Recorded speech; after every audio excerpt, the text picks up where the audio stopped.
നമസ്കാരം, വിപിൻ സാറാണ്.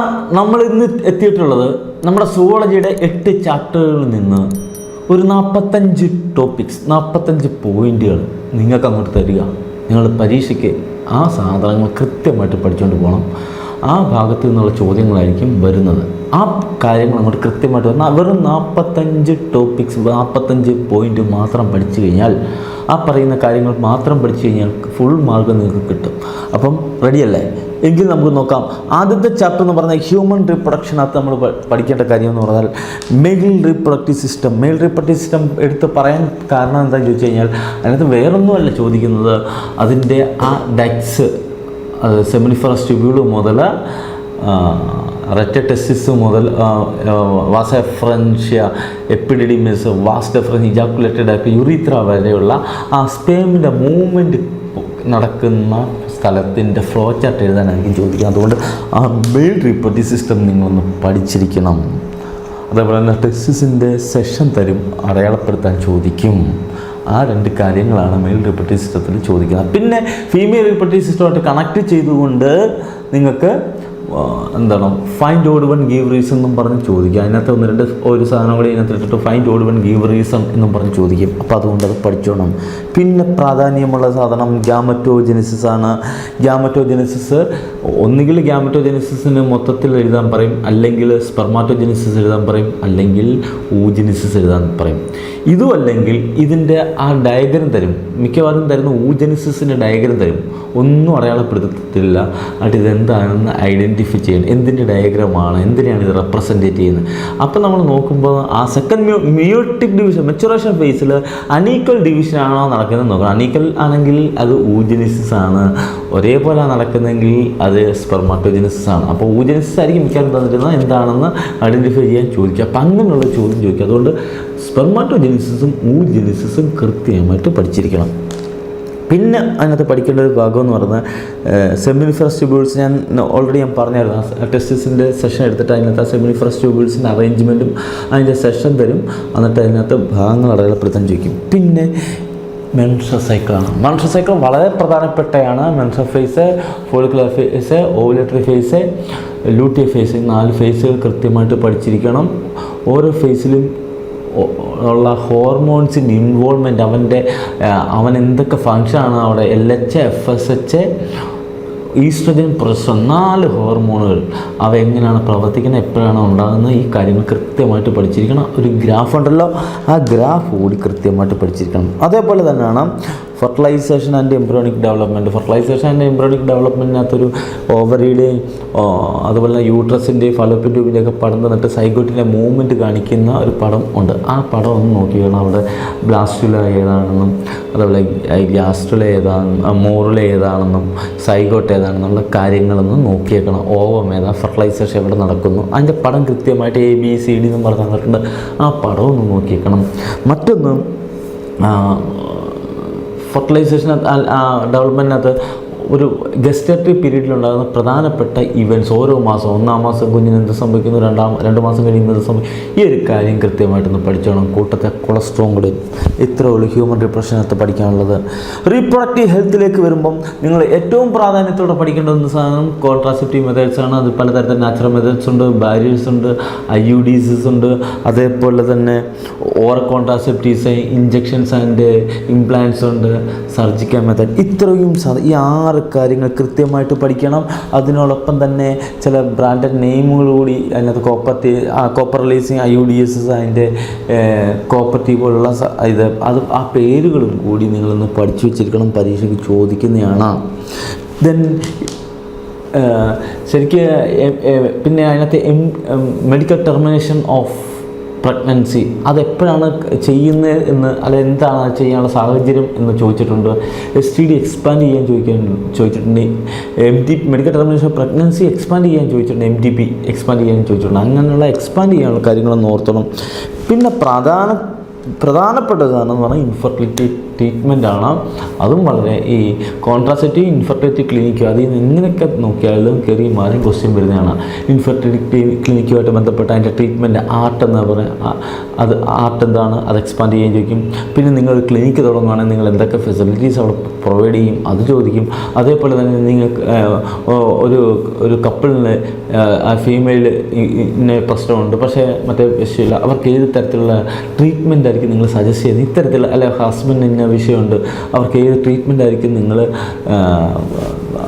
അവർക്ക് സജസ്റ്റ് ചെയ്യുന്നതെന്നുള്ള കാര്യങ്ങൾ ഇവിടെ തന്നിട്ടുണ്ട്. അത് മാത്രമല്ല ഈ തന്നിരിക്കുന്ന കാര്യങ്ങൾ എക്സ്പാൻഡ് ചെയ്യാനും ചോദിക്കാറുണ്ട്. IVF എന്താ, സ്വിഫ്റ്റ് എന്താ, UT എന്താ, ഗിഫ്റ്റ് എന്താ, ICS എന്താ, AI എന്താ, ഇത് എക്സ്പാൻഡ് ചെയ്യാനും ചോദിക്കുക. അതുകൊണ്ട് വളരെ ശ്രദ്ധ കൊടുത്ത് പഠിക്കേണ്ട ഒരു ഭാഗമാണ് ഇൻഫെർട്ടിലിറ്റി. ഇപ്പോൾ ഈ കോൺട്രാസെപ്റ്റീവ്സും ഇൻഫെർട്ടിലിറ്റിയും പഠിക്കാമെങ്കിൽ എങ്ങനെയായാലും അതിൽ നിന്ന് ചോദിക്കുന്ന എപ്പാർട്ടായിട്ടുള്ള ക്വസ്റ്റ്യൻ ആയാലും അല്ലെങ്കിൽ 2 മാർക്കിൻ്റെ ക്വസ്റ്റ്യൻ ആയാലും നമുക്കത് കിട്ടും, എങ്ങും പോത്തില്ല. ഇച്ചിരി വലിയ ചാപ്റ്ററാണ് ഇൻഹെറിറ്റൻസുമായിട്ട് ജെനറ്റിക്സിൻ്റെ 2 ചാപ്റ്ററുകൾ. അതിൽ പ്രിൻസിപ്പിൾസ് ഓഫ് ഇൻഹെറിറ്റൻസ് ആൻഡ് വേരിയേഷനിനകത്ത് നമ്മൾ മോണോഹൈബ്രിഡ് ക്രോസും ഡൈഹൈബ്രിഡ് ക്രോസും നോക്കിയേക്കണം. അത് വളരെ പ്രധാനപ്പെട്ട കാര്യമാണ്. മോണോഹൈബ്രിഡ് ക്രോസും ഡൈഹൈബ്രിഡ് ക്രോസും അത് കുറച്ച് തന്നിട്ട് ഫില്ല് ചെയ്യാൻ ചോദിക്കുക.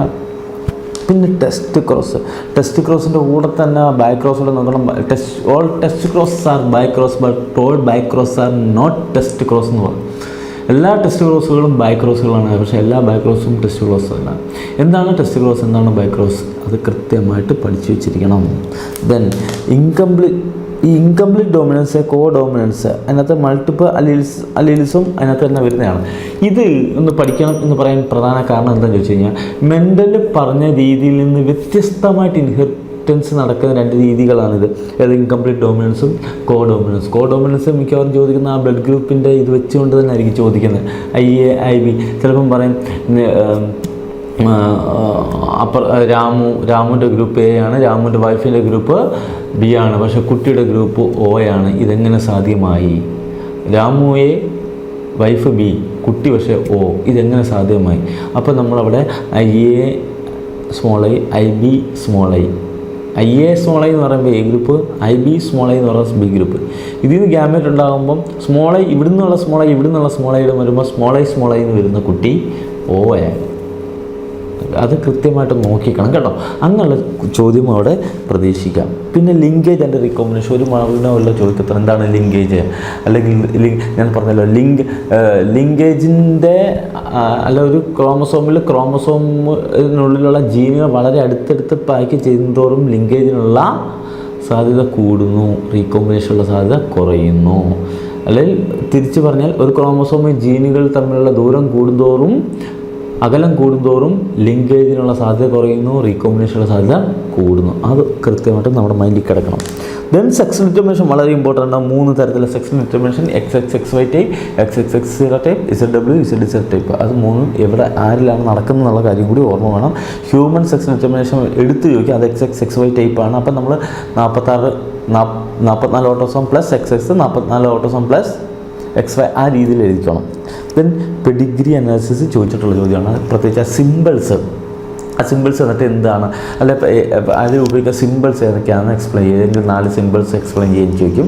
അപ്പോൾ ചിലപ്പോൾ അതാണ് പ്രധാനമായിട്ട് ചോദിക്കുക. കുറേ സിമ്പിൾസ് എന്നിട്ട് ഇതെന്തൊക്കെയാണ്, നിങ്ങൾ എന്താണ് ഇത് മനസ്സിലാക്കുന്നതെന്ന് പറഞ്ഞ് ചോദിക്കാറുണ്ട്. ജനറ്റിക് ഡിസോർഡറിൽ സിക്കിൾ സെൽ അനീമിയ ഇമ്പോർട്ടൻ്റ് ആണ്, അതൊന്ന് പഠിച്ചു വെച്ചോണം കേട്ടോ. സിക്കിൾ സെൽ അനീമിയയും ഹീമോഫീലിയ ഇമ്പോർട്ടൻ്റ് ആണ്, പക്ഷേ ഒന്നുകൂടി ഇമ്പോർട്ടൻ്റ് ആണ് സിക്കിൾ സെൽ അനീമിയ. അപ്പോൾ അത് കൃത്യമായിട്ട് പഠിക്കും. എന്തുകൊണ്ടാണ് സിക്കിൾ സെൽ അനീമിയ വരുന്നത്? പോയിൻറ്റ് മ്യൂട്ടേഷനാണ്. എന്താണ് ഗ്ലൂട്ടാമിക് ആസിഡ് കയറി പകരം മാലയും കയറി വരുന്നു. ഈ കാര്യങ്ങളെല്ലാം കൃത്യമായിട്ട് ഓർമ്മ. പിന്നെ ഒരു 3 ഡിസോർഡേഴ്സ്, അതായത് ഡൗൺ സിൻഡ്രോം, ക്രോമസോമൽ ഡിസോർഡറാണ് അല്ലേ, ക്ലിൻഫെൽട്ടർ സിൻഡ്രോം, ടർണർ സിൻഡ്രോം. അതിൻ്റെ ഒരു ഇക്വേഷൻ പോലുള്ള സാധനമുണ്ട്. ഇത് തരും, രോഗം ഐഡൻറ്റിഫൈ ചെയ്യാൻ ചോദിക്കും. ഇത് തന്നെ മാച്ച് ദ ഫോളോവിങ് ചോദിക്കും. ഒരു സൈഡിൽ അസുഖങ്ങളുടെ പേരായിരിക്കും, ഇപ്പുറത്തെ ഇക്വേഷൻ പോലുള്ള ക്രോമസോം നമ്പർ ആയിരിക്കും തരുന്നത്. അപ്പം കൃത്യമായിട്ട് മാച്ച് ദ ഫോളോവിങ് ആയിട്ട് ഇത് ചോദിക്കുന്നതാണ്. അതുകൊണ്ട് ഇത്രയും കാര്യങ്ങൾ കൃത്യമായിട്ട് പ്രിൻസിപ്പിൾസ് ഓഫ് ഇൻഹെറിറ്റൻസ് ആൻഡ് വേരിയേഷനിൽ പഠിച്ചിരിക്കണം. മോളിക്കുലർ ബേസിസ് ഓഫ് ഇൻഹെറിറ്റൻസിൽ അതിനകത്ത് അതും വലിയൊരു ഭാഗമാണെങ്കിൽ പോലും അതിനകത്ത് salient features of double helical structure of DNA salient features പലപ്പോഴും ചോദിച്ചിട്ടുണ്ട്. എന്താ വാട്സണും ക്രിക്കും പ്രപ്പോസ് ചെയ്ത ഡബിൾ ഹെലിക്കൽ സ്ട്രക്ചറിൻ്റെ സാലിയൻ ഫീച്ചേഴ്സ് അത് 4-5 പോയിൻ്റായിട്ട് തന്നിട്ടുണ്ട്, കൃത്യമായിട്ട് പഠിച്ചിരിക്കണം. പാക്കേജിങ് ഓഫ് DNA, പ്രത്യേകിച്ച് യൂകാരിയോട്സിൽ പാക്കേജിങ് ഹിസ്റ്റോൺ ഒക്ടാമിൻ്റെ പടം തന്നിട്ട് അത് എന്താണെന്ന് ഐഡൻറ്റിഫൈ ചെയ്യാൻ ചോദിച്ചിട്ടുണ്ട്. അപ്പോൾ ആ പടവും ഹിസ്റ്റോൺ ഒക്ടാമിൻ്റെ പടവും ഓർമ്മ വേണം, ആ പാക്കേജിങ്ങും എന്താണെന്ന് കൃത്യമായിട്ട് ഓർമ്മ വേണം. പിന്നെ Hershey chase experiment, genetic material DNA ആണെന്ന് തെളിയിച്ച പരീക്ഷണം വളരെ ഇമ്പോർട്ടൻ്റ് ആണ്. ഗ്രിഫിത്ത് എഫക്റ്റും ചോദിക്കാറുണ്ട് കേട്ടോ. എലിയുടെ സ്ട്രെപ്റ്റോകോക്കസിൻ്റെ ന്യൂമോണിയയുടെ ആർസെനിയം സ്ട്രെയിൻ ഉപയോഗിച്ചുള്ള ആ എലിയിൽ നടത്തിയ പരീക്ഷണം, ഗ്രിഫിത്ത് നടത്തിയ എക്സ്പെരിമെൻറ്റ്, ഗ്രിഫിത്ത് എഫക്റ്റ് അല്ലെങ്കിൽ ട്രാൻസ്ഫോർമേഷൻ പ്രിൻസിപ്പിൾ, അതും ഒന്ന് നോക്കിയേക്കണം. പിന്നെ DNA വേഴ്സസ് RNA അത് ചോദിച്ചിട്ട് കണ്ടിട്ടുണ്ട്. DNA വേഴ്സസ് RNA എന്ന് പറയുന്നത് അത് ചോദിക്കാൻ സാധ്യതയുള്ളതാണ്. എന്താണ് DNAയും RNAയും തമ്മിലുള്ള വ്യത്യാസം? നമ്മൾ വേഴ്സസ് RNA എന്ന് പറയുമ്പോൾ നമ്മൾ ഓർക്കും DNA ഡബിൾ സ്റ്റാൻഡേർഡാണ്, RNA സിംഗിൾ സ്റ്റാൻഡേർഡ്. അതല്ല ചോദിച്ചേക്കുന്നത്. ഒരു ജനറ്റിക് മെറ്റീരിയൽ എന്ന നിലയിൽ DNA RNA അവരുടെ നേർക്കുനേരുള്ള പോരാട്ടമാണ്. നമ്മളൊരു 4 ക്രൈറ്റീരിയം വെച്ചുകൊണ്ട് it should be stable, structurally and functionally B stable എന്നൊക്കെ പറഞ്ഞ ഒരു 4 പോയിന്റുകൾ നമ്മൾ പഠിച്ചിട്ടുണ്ട്. അത് വെച്ചുകൊണ്ടുള്ള അനാലിസിസാണ്. കൃത്യമായിട്ട് അതൊന്ന് നോക്കിക്കണം ചോദിച്ചിട്ടുണ്ട്. Replication semi conservative method important ആണ്. അതിനകത്ത് ഇൻവോൾവ് ചെയ്യുന്ന എൻസൈം അത് പഠിച്ചോണം.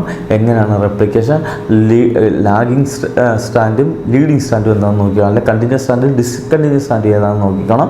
എന്തുകൊണ്ടാണ് ലീഡിങ് സ്റ്റാൻഡ് ലാഗിങ് സ്റ്റാൻഡ് ഉണ്ടാകുന്നത്, ലാഗിങ് സ്റ്റാൻഡ് വരാൻ കാരണം എന്താണ്, ആ കാര്യങ്ങൾ കൃത്യമായിട്ടൊന്ന് നോട്ട് ചെയ്ത് തന്നെ പഠിച്ചോണം. റെപ്ലിക്കേഷൻ ഇമ്പോർട്ടൻ്റ് ആണ് കേട്ടോ. ദെൻ അതോടൊപ്പം സെൻട്രൽ ഡോഗ്മ അറിയാലോ. സെൻട്രൽ ഡോഗ്മ തെറ്റ് എന്നിട്ട് റെക്ടിഫൈ ചെയ്യാൻ ചോദിക്കാറുണ്ട്. എന്താണ് സെൻട്രൽ ഡോഗ്മ എന്ന് ചോദിച്ചിട്ടുണ്ട്. അപ്പോൾ സെൻട്രൽ ഡോഗ്മ ഒരു മാർക്കിനെ ചോദിക്കത്തുള്ളെങ്കിലും അതൊന്ന് നോക്കിയേക്കണം. സിമ്പിളല്ലേ. Then transcription and translation. Transcription and ട്രാൻസ്ലേഷനകത്ത് പ്രധാനമായിട്ട് ചോദിച്ചിരിക്കുന്ന ഒന്ന് പ്രോസസ്സിംഗ് ആണ്. അത് ഹെട്രോജനസ് ന്യൂക്ലിയർ RNA അല്ലെങ്കിൽ പ്രിക്കോഴ്സ് RNAയിൽ പിന്നീട് നടക്കുന്ന പ്രോസസ്സിങ്, സ്ലൈസിങ്, ക്യാപ്പിംഗ്, ടെയിലിംഗ്. ഈ കൃത്യമായിട്ട് ഈ 3 പഠിച്ചു വേണം. പിന്നെ ട്രാൻസ്ക്രിപ്ഷൻ യൂണിറ്റ് ഏതാണെന്ന് ചോദിക്കുക. എന്തൊക്കെയാണ് ട്രാൻസ്ക്രിപ്ഷൻ യൂണിറ്റ്, അത് കൃത്യമായിട്ട് പഠിച്ചു വേണം. അതേപോലെ തന്നെ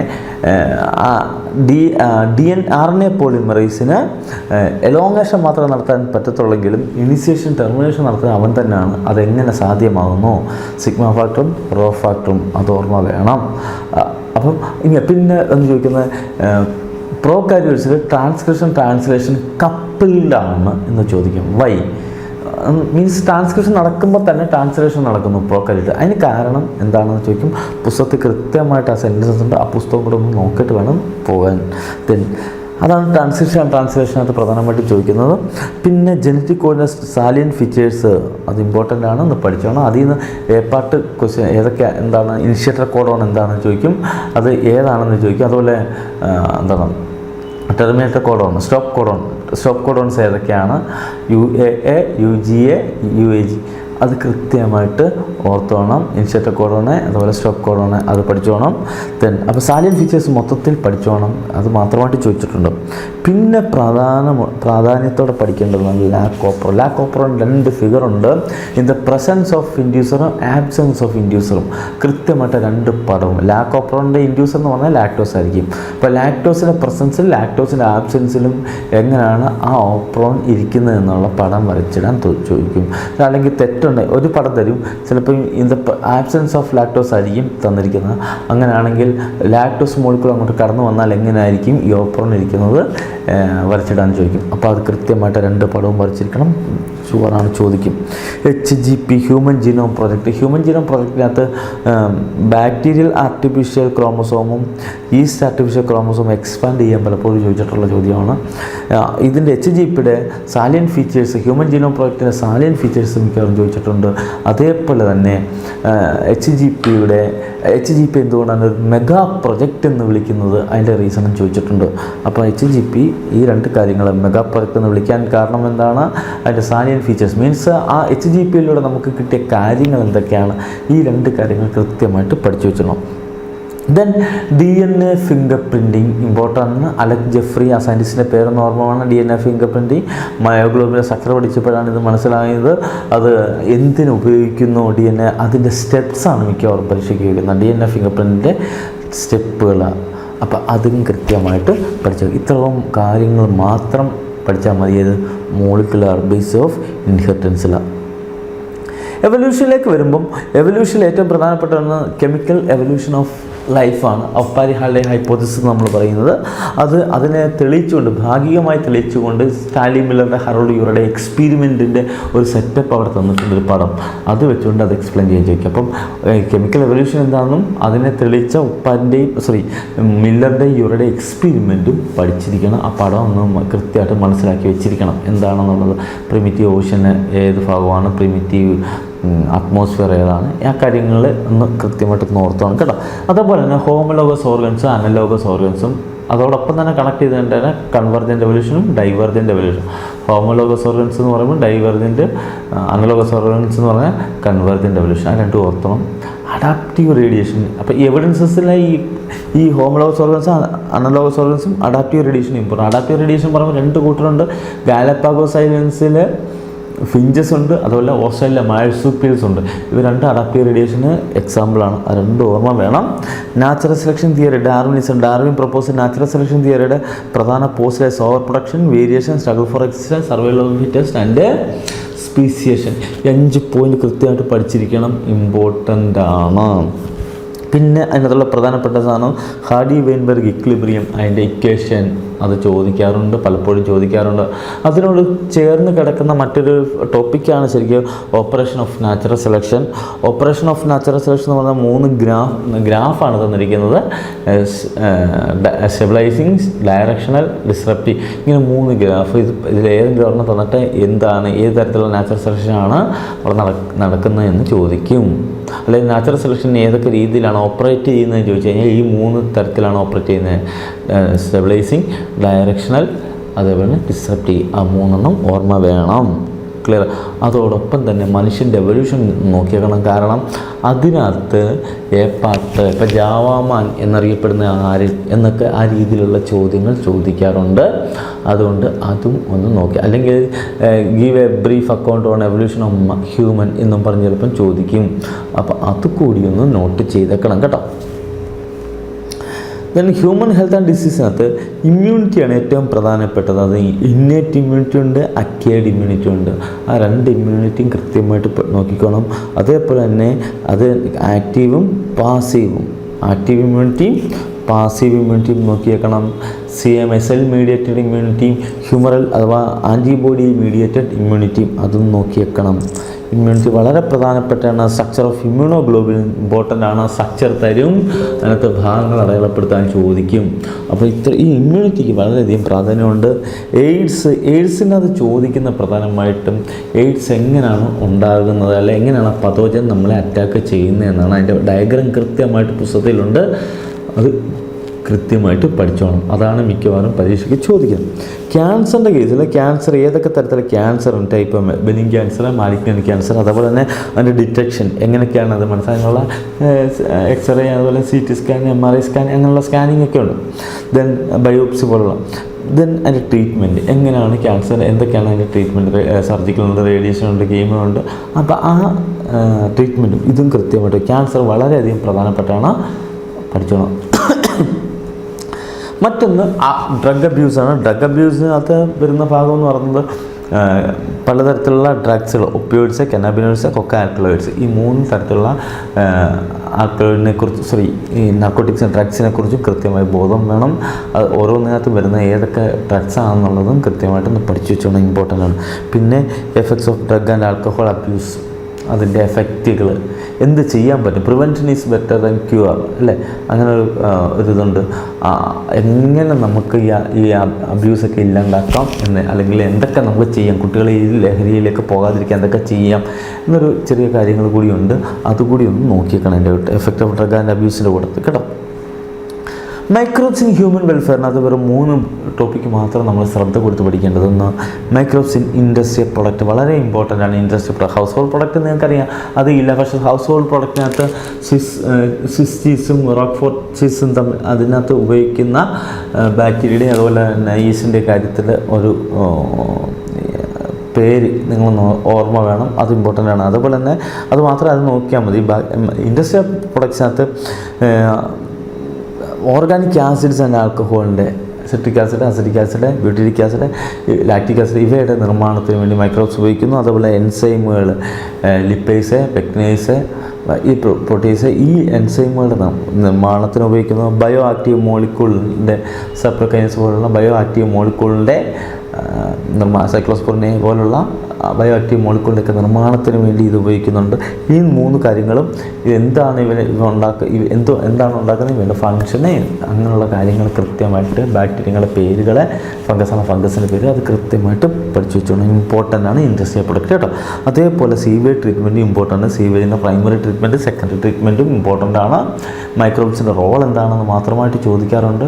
അപ്പോൾ അത് കൃത്യമായിട്ട് ചോദിക്കണം. അവിടെ ബയോഗ്യാസ് ഉണ്ടാകുന്ന കാര്യം, ബയോഗ്യാസ് പ്ലാന്റിൻ്റെ പടത്തരും എന്താണ്, ബയോഗ്യാസ് പ്ലാന്റ് എന്താണ് അവിടെ ഉണ്ടാകുന്നത്, അതിൻ്റെ ഫങ്ഷൻ എന്താണ്, ഈ എങ്ങനെയാണ് ഫങ്ഷൻ എന്താണെന്നുള്ള ഫങ്ഷനിങ് എങ്ങനെയാണ്, ഈ കാര്യങ്ങൾ ചോദിക്കാറുണ്ട് biogas plant.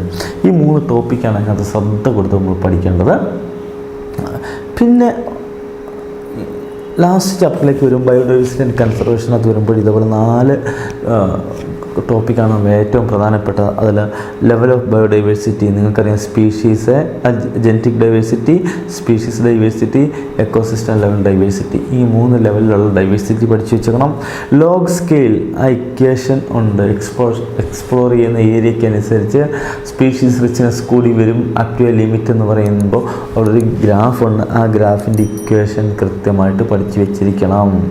Then causes of biodiversity loss, biodiversity ലോസിന് കാണുന്നത് ഏവിയൽ കോർട്ടറ്റ് എന്ന് പറയുന്ന 4 habitat loss and fragmentation, introduction of alien species, പിന്നെ അമിത ചൂഷണം, overexploitation, coexistence, 4 coextinction. അപ്പോൾ ഈ 4 കൃത്യമായിട്ട് പഠിച്ചു വെച്ചിരിക്കണം. പിന്നെ ബയോഡൈവേഴ്സിറ്റി കൺസർവേഷനകത്ത് വരുമ്പോഴാണ് അതിൽ നിന്നാണ് കൂടുതൽ ചോദിക്കുന്നത്, പ്രത്യേകിച്ച് ഇൻസൈറ്റ് ടു കൺസർവേഷനകത്ത് ബയോസ്ഫിയർ റിസർവ്സ് ഉണ്ട്, ഹോട്ട്സ്പോട്ടുകളുണ്ട്, വൈൽഡ് ലൈഫ് സാങ്ച്വറീസ് ഉണ്ട്, സേക്രഡ് ഗ്രൂവ്സ് ഉണ്ട്. ഈ കാര്യങ്ങളൊക്കെ കൃത്യമായിട്ടൊന്ന് മനസ്സിലാക്കി വെച്ചിരിക്കണം.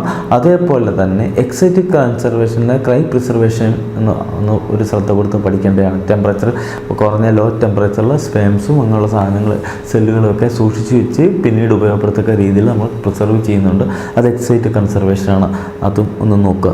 ഇത്രയും കാര്യങ്ങൾ, ഈ 45 ടോപ്പിക്കുകൾ മാത്രം നിങ്ങൾ പഠിച്ചാൽ സുവോളജിയുടെ മുഴുവൻ മാർഗം നിങ്ങൾക്ക് കിട്ടും. അപ്പം കൃത്യമായി പഠിക്കുക, മുഴുവൻ മാർഗം നേടുക.